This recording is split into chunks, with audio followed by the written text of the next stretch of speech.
En los primeros meses de la Guerra Civil se produjo un éxodo provisional por los dos bandos, procedentes de Aragón y de Cataluña, que marchaban a Marsella o Argelia en barco. La cuestión de que marcharan era por miedo a las posibles represalias de un bando o de otro. La primera emigración del bando republicano la podemos situar en 1937 en la zona norte. 10.000 personas salieron desde Santander con destino a los puertos franceses del Atlántico, aunque también hubo salidas terrestres. De esta primera salida muchos retornaron tras la apertura de la frontera entre noviembre de 1937 y febrero de 1938.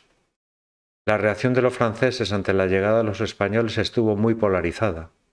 Hubo familias que se solidarizaron y realizaron colectas o aportaron ropas, mientras que otros reclamaban al gobierno su expulsión inmediata por razones económicas y por la condición de ser extranjeros.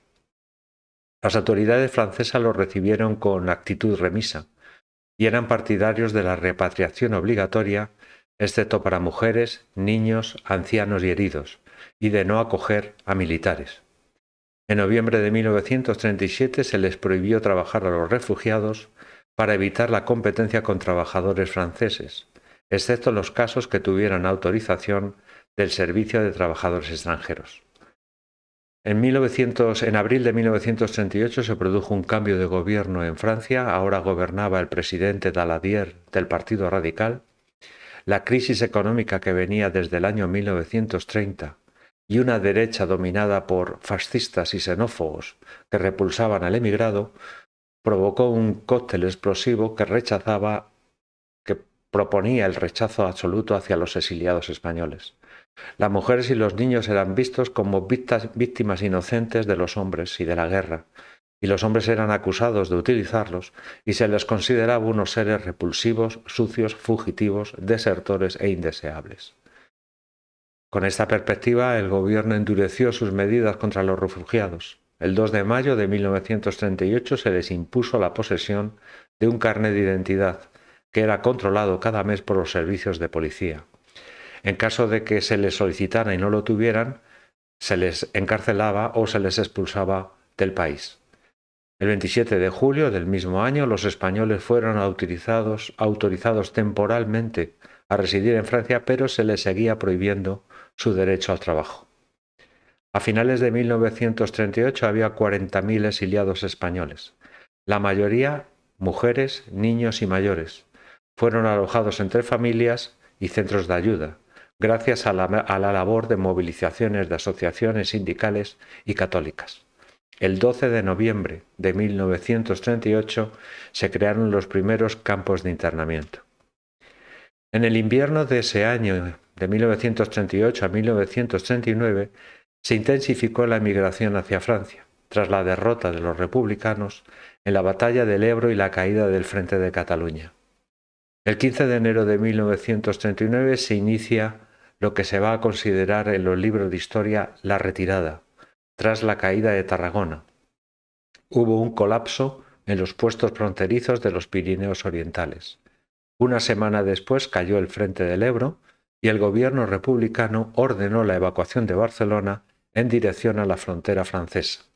6 días después, el 28 de enero de 1939, 2 días después de la ocupación de Barcelona, el ministro de Estado Julio Álvarez del Valle llegó a un acuerdo con el gobierno francés para abrir la frontera para acoger a los refugiados civiles. 170.000 mujeres y niños, 60.000 civiles y 10.000 heridos. Ante esta situación, el gobierno francés abrió negociaciones con Franco para establecer una zona neutra en Andorra y Portbou. Franco se negó porque consideraba a todos estos exiliados como prisioneros de guerra. El 5 de febrero de 1939, el gobierno francés aceptó la entrada de combatientes, alrededor de unos 250.000 hombres, a cambio del desarme. 5 días después fue el último día del paso de la frontera.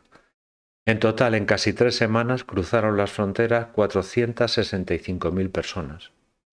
¿De dónde eran? ¿De dónde procedían? La mayoría era de provincias catalanas y de otras que se habían refugiado en Cataluña según iban avanzando las fuerzas sublevadas. Podemos considerar que eran de dos grupos esta gran emigración española. Unos fueron obligados a ingresar en los campos de internamiento, pertenecían, dijéramos, a los sectores agrícolas e industriales, y otros disfrutaron de una mejor acogida y condiciones de vida. Eran los cargos de responsabilidad política o aquellas personas de prestigio personal o profesional. En esas mismas fechas, las autoridades republicanas también abandonaban España. El gobierno de Negrín, el presidente de la República, Manuel Azaña, el presidente de las Cortes, Diego Martínez Barrio, y los dos presidentes de las comunidades autónomas, Lluís Companys por Cataluña y José Antonio Aguirre por el País Vasco. Antes de salir, organizó el gobierno republicano una transferencia de 1.500 millones de francos del Banco de España al Banco de Francia para poder sostener a toda esta masa de gente que cruzó la frontera. Los servicios sanitarios y de intendencia francesa estaban sobrepasados ante lo que les estaba llegando. A la espera de su clasificación, los españoles sufrieron malas condiciones. Dormían en el suelo a temperaturas de 10 grados bajo cero, protegidos tan solo como una manta y con gran escasez de alimentos. De ahí que los más débiles, mujeres y niños, murieran de frío. Nada más cruzar la frontera se separó a los hombres de buenas condiciones físicas de mujeres, niños, ancianos, enfermos y heridos. El dilema que se les planteaba a los españoles era o regresar a España o quedarse en Francia. Los que optaron por el regreso gozaron de un tratamiento de favor, mejor comida, mejor alojamiento y cuidados, y además reagrupación familiar. Pero seguimos con la misma historia. Las autoridades francesas no querían a los españoles. Primero porque eran un grave problema económico. Cada persona le salía a 15 francos al día, y en caso de que estuviera enfermo o herido hospitalizado le salía a 60 francos al día. En total, la factura le salía por 7 millones de francos al día. Y además de este problema económico había que tener en cuenta el tema político, porque todo ese gasto era para mantener, según el presidente Daladier, a comunistas que tienen el mismo peligro que Francisco Franco. Desde el primer momento las autoridades francesas realizaron una campaña de incitación para que volvieran a España. En algunos lugares se llegó incluso a prohibir las colectas y las redadas aumentaron. El 25 de febrero de 1934, el gobierno francés llegó a un acuerdo con el gobierno de Franco, donde le reconocían y se comprometían a restituir el patrimonio español llevado por el gobierno republicano a Francia a cambio de una neutralidad futura de una posible guerra mundial. Ese mismo año, en verano, a partir de la declaración de guerra por Alemania, siguió la campaña de incitación a que los refugiados volvieran a España, pero esta vez con una cosa especial, que solo volvieran aquellos que no podían trabajar. En el curso del año 1939 retornaron a España las 2/3 partes de los que salieron, alrededor de 268.000 personas. Al cruzar la frontera ingresaron en centros de depuración y de clasificación, donde se les dividió entre militares y civiles. Los militares fueron internados y los civiles interrogados. Después del interrogatorio fueron trasladados a sus lugares de origen, donde las autoridades locales se encargaron de su supervisión. Los encargados de estas pesquisas eran los inspectores de frontera y comisiones organizadas por las jefaturas de los campos de concentración. Eran depurados aquellos que tuvieran alguna causa penal. Durante la Segunda Guerra Mundial fluctuó el número de repatriaciones dependiendo de cómo iba la guerra. Durante todo el conflicto volvieron a España 20.000 personas.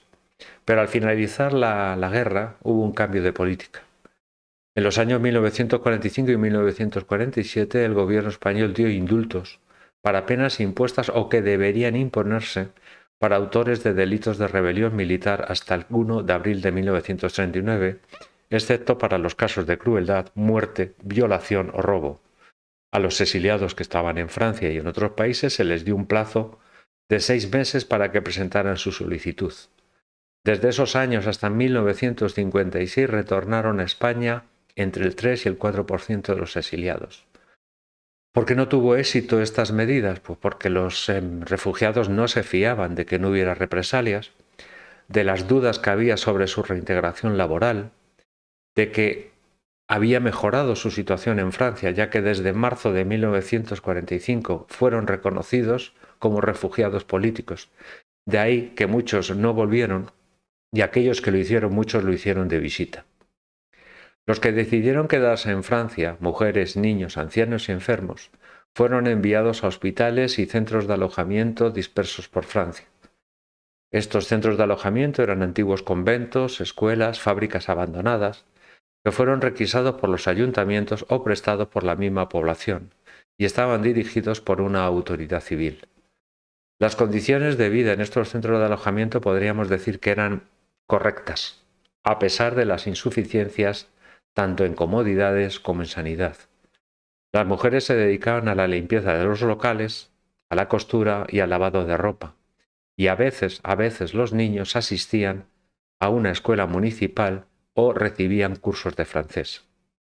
Los hombres, soldados o aquellos civiles que estaban en buenas condiciones físicas, fueron internados en campos de internamiento.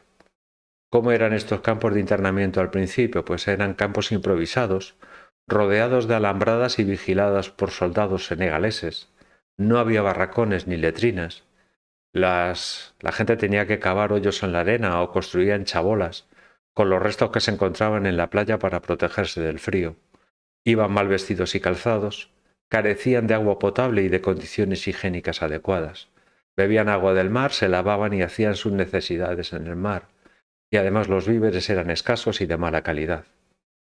La falta de higiene más la contaminación de las aguas subterráneas produjo una serie de epidemias de disentería, escorbuto, cólera, neumonía, sarna, piojos, lo que provocó muchos muertos por enfermedad y por hambre. Una vez llegados a estos campos de internamiento se dividieron en dos sectores, los civiles y los militares, y se organizó a los hombres militares por su arma de procedencia, siendo los oficiales los únicos interlocutores con las autoridades francesas. Estos campos de internamiento produjo un gran debate en la prensa francesa. La de izquierda denunciaba las condiciones de los campos, mientras que los periódicos de derecha presionaban para su expulsión y devolución a España. Con el paso del tiempo, el tema de los exiliados dejó de ser noticia y pasó de la compasión a la indiferencia. Su situación mejoró. Con el paso del tiempo los campos fueron mejores, se construyeron barracones, se mejoraron las condiciones higiénicas e incluso hubo agua potable portada en bidones. Todo ello gracias a las ayudas del gobierno y de las donaciones de organismos privados, comités de apoyo, sindicatos o la misma población local. A partir de entonces los exiliados se agruparon por ideologías o profesiones y organizaron actividades culturales, como talleres de lectura, clases de alfabetización e incluso llegaron a editar periódicos.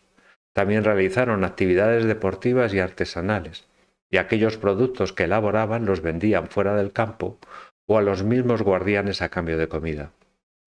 Las autoridades francesas solo permitieron salir de los campos de internamiento a aquellos que tuvieran parientes establecidos en Francia con la condición de su propio aval, y el compromiso de no solicitar ningún tipo de ayuda al Estado ni a las instituciones francesas. Los que no tenían parientes tenían 4 opciones para salir de los campos. 1, volver a España. 2, integrarse en las compañías de trabajadores extranjeros. 3, enrolarse en la Legión extranjera. Y por último, emigrar a otros países de Europa y América. La prioridad del gobierno era que se marcharan fuera de Francia. ¿Qué eran las compañías de trabajadores extranjeros? La CTE. Se crearon frente a la lentitud de las repatriaciones y la inminente declaración de guerra. El gobierno francés quería utilizar a estos refugiados como mano de obra. Entonces lo primero que realizó fue un inventario para ver las categorías profesionales que tenían. Y estableció un decreto el 12 de abril de 1939 donde se creaba la Compañía de Trabajadores Extranjeros. Estarían formadas por 250 hombres entre los 20 y los 48 años de edad, que serían destinados a trabajar en agricultura, construcción, minas, industria, tanto en Francia como en las colonias africanas francesas. Antes de la contratación había un examen médico, la duración del servicio era igual que el servicio militar francés y cobrarían un salario entre los 50 céntimos y los 5 francos diarios. 20.000 españoles se presentaron voluntarios antes de la declaración de guerra de la Guerra Mundial. Después de la declaración, este trabajo fue obligatorio y en caso de que no se cumpliera, el gobierno repatriaba forzosamente a los refugiados, excepto aquellos que fueran mutilados y presos peligrosos, que esos estaban exentos del trabajo en la industria, en la agricultura o en cualquier momento. A finales de 1939, 150.000 refugiados entre hombres y mujeres había en Francia y de ellos 70.000 trabajaban en las compañías de trabajadores extranjeros. Las madres debían separarse de sus hijos y estos eran enviados a colonias internacionales organizadas por el Comité Internacional de Ayuda a los Niños Españoles Refugiados. Otra opción para salir de los campos de internamiento era enrolarse en el ejército. Tras la declaración de guerra se cambió la percepción francesa sobre los refugiados y se les ofreció luchar al lado francés. Muchos españoles aceptarían porque veían que era una posible forma de restaurar la democracia en España y hacer caer el régimen de Franco. Pero, curiosamente, los españoles nunca formarán parte del ejército francés, como sí lo hicieron los polacos, los checos o los noruegos, porque Francia no había reconocido al gobierno republicano en el exilio, sin embargo sí que lo había hecho con el gobierno de Franco. Los cuerpos a los que pudieron acceder los españoles eran dos tropas auxiliares del ejército, la Legión extranjera y los regimientos de marcha de voluntarios extranjeros. La Legión extranjera era la preferida por el gobierno francés y por eso les prometió ventajas económicas, como el cobro de 2.000 francos al año y además la promesa de nacionalidad francesa. Sin embargo, menos de 1.000 españoles se alistaron en la Legión extranjera, primero porque no tenía buena prensa entre los españoles, ya que les recordaba mucho a los tercios españoles, y en segundo lugar porque debían firmar un contrato de 5 años. Por eso prefirieron enrolarse en los regimientos de marcha de voluntarios extranjeros, ya que la duración era hasta la finalidad del conflicto y se alistarían entre 3.000 españoles que fueron embarcados a Argelia.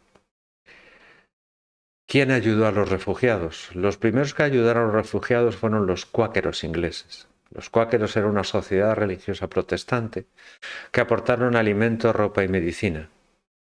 Otros que ayudaron fueron comités locales de partidos políticos y sindicatos, pero su labor era bastante discriminatoria, ya que privilegiaban a sus miembros y simpatizantes. Y por último, fueron los comités creados por el gobierno republicano, el Servicio de Migración de Republicanos Españoles, el SERE, y la Junta de Auxilio de Republicanos Españoles, el JARE. El SERE fue creado por Juan Negrín el 21 de marzo de 1939 y organizó la emigración de los republicanos de Francia a México, con la colaboración del presidente mexicano Cárdenas. Se privilegió la salida de comunistas y de socialistas partidarios de Juan Negrín. En marzo de 1940, este servicio desapareció y fue sustituido por la JARE, que fue creada por Indalecio Prieto en julio de 1939, y esta vez lo que hace la JARE es privilegiar la salida de los socialistas, pero no de Juan Negrín, sino los socialistas seguidores y partidarios de Indalecio Prieto. Desapareció este servicio en noviembre de 1942 tras la ocupación total de Francia por parte de Alemania. Francia desde el primer momento pidió ayuda a otros países para la cuestión de los refugiados españoles, pero Europa no respondió, a lo sumo respondió con una ayuda financiera. Y aquellos que lo hicieron fijaron cuotas y tipos. Por ejemplo, el Reino Unido solo admitía élite política y económica, lo mismo que Estados Unidos. Rusia solo admitía miembros del Partido Comunista en España. América recibió sobre todo México, República Dominicana y Chile, que fueron los únicos que reconocieron al gobierno republicano en el exilio. De los tres, México fue el más hospitalario debido a la mediación del presidente Lázaro Cárdenas, y ahí fue donde se instalaría en primer lugar el gobierno republicano en el exilio. Pero tras la sustitución de Lorenzo Cárdenas por Manuel Ávila Camacho en 1940, la situación de los exiliados cambiaría y de esa amabilidad de un principio se pasaría a una muy gran hostilidad. Las condiciones que puso los países americanos para la recepción de los españoles fue que los servicios de ayuda al refugiado, tanto el SERE como la JARE, costearan el viaje y contribuyeran económicamente a su instalación. Los dirigentes políticos e intelectuales, con el paso del tiempo, crearon un núcleo muy influyente en las sociedades hispanoamericanas e incluso llegaron a crear colegios y editoriales. Los que peor suerte tuvieron fueron los que emigraron a las posesiones francesas en el África del Norte, Argelia, Túnez y Marruecos. 8.000 personas, la mayoría hombres, fueron internados en campos de internamiento, realizaron trabajos en malas condiciones en el medio del desierto y rodeados de alimañas y fueron movilizados durante la Segunda Guerra Mundial por las tropas francesas. En septiembre de 1938 se produjeron unos acuerdos llamados los Acuerdos de Múnich entre Francia e Inglaterra con Alemania y no intervinieron ni franceses ni ingleses ante la invasión alemana de Checoslovaquia. A cambio de una paz ilusoria, llevaban, dijéramos, lo que se llamaba una política de apaciguamiento. El 23 de agosto de 1939, Alemania y Rusia hacen un pacto de no agresión, lo que hace que aumente la tensión internacional. Pocos días después, el 1 de septiembre, Alemania invadió Polonia, y esta dijéramos que fue la gota que hizo rebosar el vaso, y Francia e Inglaterra dejan su política de apaciguamiento y declaran la guerra a Alemania. Los primeros 8 meses de la guerra fueron de broma, de ahí que muchos libros de historia denominen a esta primera fase de la guerra mundial la guerra boba o la guerra de broma. Durante estos 8 meses se observaron desde sus fortificaciones y los refugiados españoles pasaron a ocupar un papel clave en la economía francesa.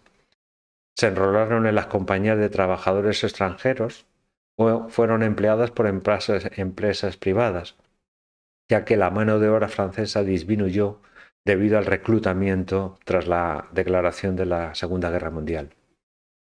En junio de 1940, Alemania ocupó las 2/3 partes del territorio francés.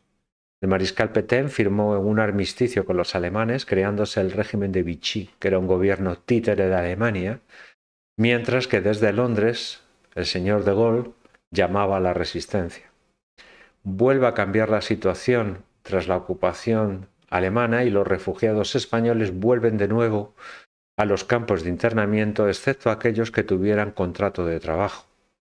Se vuelve a aplicar esa legislación xenófoba y se volvió a calificar a los refugiados españoles de indeseables y se proyectó nuevamente su expulsión del país. Las soluciones que dio el gobierno de Vichy para aligerar gastos debido a la gran población que había en los campos de internamiento fueron dos. Una, la emigración hacia México, y dos, la incorporación en los grupos de trabajadores extranjeros, que era un sustituto claramente de las compañías de trabajadores extranjeros.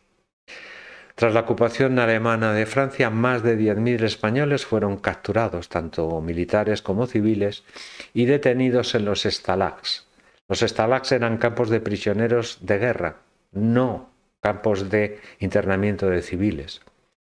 Fueron ignorados estos prisioneros españoles, ya que no eran considerados prisioneros de guerra por el gobierno de Vichy. No los asimiló como combatientes franceses, ni tampoco las convenciones internacionales de 1929 y 1933 los recogían como prisioneros de guerra. En septiembre de 1940 se realizó una entrevista entre Hitler y Serrano Suñer, donde se proponía las redadas en los stalags para seleccionar a los comunistas que fueron enviados a campos de concentración, los hombres a Mauthausen y las mujeres a Ravensbrück. El 7 de mayo de 1945, cuando se liberó el campo de concentración de Mauthausen, en los datos que se pueden encontrar, el 20% de los españoles que estuvieron llevados a Mauthausen solo sobrevivieron. Tras la ocupación alemana, Franco pidió a Pétain la extradición de 3.600 dirigentes republicanos, pero Petén concedió pocas. Lo que sí hizo fue colaborar con la Gestapo en su detención. Unos fueron entregados a España, como el caso del presidente de la Generalitat, Lluís Companys. Estos fueron condenados y ejecutados aquí en España, y otros fueron deportados a Alemania, como el caso de Francisco Largo Caballero, y todos estos acabaron en campos de concentración alemanes. La ejecución de Companys en el verano de 1940 frenó la colaboración francesa debido a la gran presión internacional, y entre junio del 40 y noviembre del 42 hubo tan solo 47 peticiones de extradición que acabaron en juicio. De ellas, los tribunales franceses solo aceptaron 15, pero de los 15 no hubo ninguna sentencia firme debido, como os estoy contando, a la presión internacional. El 23 de agosto de 1940, Petén y Cárdenas llegan a un acuerdo donde México se compromete a sufragar los gastos que los franceses no pueden pagar. Pero este acuerdo se va a paralizar en diciembre de 1940 con el cambio en la presidencia mexicana. Cárdenas es sustituido por Manuel Ávila Camacho, que va a privilegiar el desarrollo económico del país en detrimento de la acogida de refugiados. Y en segundo lugar se paraliza por la injerencia alemana. Quiere acabar con los comunistas y utilizar como mano de obra en Alemania a los refugiados. A pesar de esta paralización, cerca de 5.000 españoles marcharon a México entre los años 1941 y 1942. El 27 de septiembre de 1940, el gobierno de Vichy crea los grupos de trabajadores españoles, que eran hombres entre 18 y 50 años. Los objetivos de esta ley es paliar la escasez de mano de obra francesa, vaciar los campos de internamiento y satisfacer las demandas alemanas. Estos grupos de trabajadores extranjeros dependen del Ministerio de Producción Industrial. Agruparon alrededor de 45.000 extranjeros, de ellos 35.000 eran españoles. Cada grupo de trabajo estaba controlado por un jefe de grupo, un adjunto, un inspector que contaba entre 4 y 6 vigilantes. Se dedicaron a la construcción de carreteras, presas, vías del ferrocarril, actividades forestales y también trabajaron tanto en la agricultura como en la industria. Las condiciones varían, depende de la actitud tanto del empleador como del tipo de trabajo, y gozaron, dijéramos, de una libertad relativa, porque siguieron estando vigilados y su correo siguió estando censurado. Cobraban alrededor de 50 céntimos al día y tenían una prima de rendimiento de 3 francos diario. Además, sus familias gozaban de un tipo de subsidio. Pero Alemania necesitaba mano de obra para oponerse a la ofensiva de los aliados y planificar un sistema de defensa en la zona ocupada. Esta mano de obra va a ser reclutada por la organización Todt. Es una empresa de ingeniería civil y militar creada por el señor Fritz Todt, que está presente en toda la Europa ocupada por Alemania. Los trabajos que realizarán son construcción de fábricas de armamento en Alemania, bases submarinas y unas líneas de fortificación en las fronteras, lo que se llamó el Muro Atlántico, que iba desde Burdeos hasta los Países Bajos. La insuficiencia de mano de obra en la zona ocupada hizo que los alemanes pidieran al gobierno de Vichy hombres de los grupos de trabajadores extranjeros. Estos le dieron a los alemanes 66.000 hombres, de ellos 30.000 españoles. Y en nombre de España, las autoridades alemanes hacían promesas a los españoles de que si iban con ellos a trabajar a Alemania, retornarían a su país siempre que les dieran su trabajo. El reclutamiento voluntario fue totalmente un fracaso y muy escaso. Entonces los alemanes recurrieron a la requisa de mano de obra, cosa que no gustó nada a las autoridades españolas. A partir de 1943, aumentaron las desobediencias a marchar a Alemania a trabajar y para escapar de la persecución muchos de los refugiados marcharon a las zonas montañosas, ingresando en las milicias de los maquis en la resistencia. Con el paso del tiempo, los maquis estrecharon muchas relaciones con la resistencia civil francesa. Vuelve a dividirse la opinión pública francesa, muchos aprueban el uso de la mano de obra extranjera y otros la rechazan e incluso ayudan con alimento y alojamiento a los maquis sin que pertenecieran a la resistencia. Aquellos que no pudieron escapar y siguieron trabajando por los alemanes declararon huelgas en sus centros de trabajo protestando por las condiciones del mismo, realizando acciones de sabotaje o difundiendo propaganda. Los que lucharon en el bando aliado en la Segunda Guerra Mundial dijéramos que no fueron bien tratados, a eso se les llama los olvidados. Nadie se hizo cargo de los que sobrevivieron en los campos de concentración alemana. Francia no reconoció hasta 1954 una pensión como exdeportados. Los alistados en la Legión extranjera no fueron amnistiados tras la victoria y tuvieron que combatir en Indochina hasta 1954. Y España no reconoció a los españoles que combatieron en Francia hasta el año 1995. Y esto es todo de la triste historia de estos españoles que tuvieron que salir de su país por la guerra civil.